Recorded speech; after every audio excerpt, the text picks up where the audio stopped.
સ્વાગત છે આપણું નેશન પ્લસ ન્યૂઝમાં. હું છું આપની સાથે હેતલ ભગત. વડોદરામાં સનાતની યુવા સેના દ્વારા દર સોમવારે બાળકોને હિન્દુ ધર્મ તરફ દોરવાનો પ્રયત્નથી બટુક ભોજનનું આયોજન કરવામાં આવે છે. વડોદરાના સનાતની યુવા સેના દ્વારા દર સોમવારે બટુક ભોજનનું આયોજન કરવામાં આવે છે. ગાજરાવાડી અમરનાથ મહાદેવ મંદિરે ગઈકાલે સનાતની યુવા સેના દ્વારા બટુક ભોજનનું આયોજન કરવામાં આવ્યું હતું. આ 7મા સોમવારે સનાતની યુવા સેના દ્વારા બટુક ભોજનનું આયોજન કરવામાં આવ્યું હતું. આજે અમરનાથ મહાદેવ મંદિર ગાજરાવાડી ખાતે બટુક ભોજન દર સોમવારે રાખવામાં આવે છે. આજે અમારો 7મો સોમવાર છે.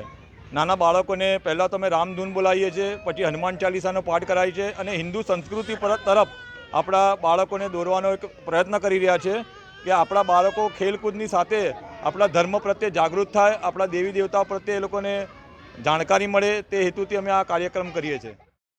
સનાતની યુવા સેના દ્વારા બટુકો પાસે પહેલા રામધૂન, હનુમાન ચાલીસા કરાવવામાં આવે છે. બટુક ભોજન રાખવાનો હેતુ બાળકો ધર્મ પ્રત્યે જાગૃત થાય.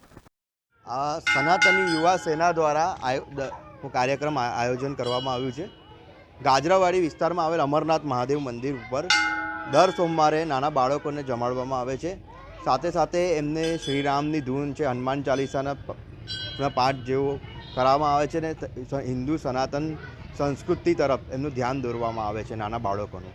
અને આજે આ કાર્યક્રમમાં અમારી આખી સનાતની યુવા સેનાની ટીમની બપોરની સવારની મહેનત છે. દર સોમવારે અમે આ કાર્યક્રમ કરીએ છીએ. Report nation plus news Vadodara. સમાચારોના સતત અપડેટ માટે નેશન પ્લસ ન્યૂઝના યુટ્યુબ ચેનલને સબસ્ક્રાઇબ કરો, બેલ આઇકન દબાવો અને ફોલો કરો ઇન્સ્ટાગ્રામ, ફેસબુક અને ટ્વિટર પર.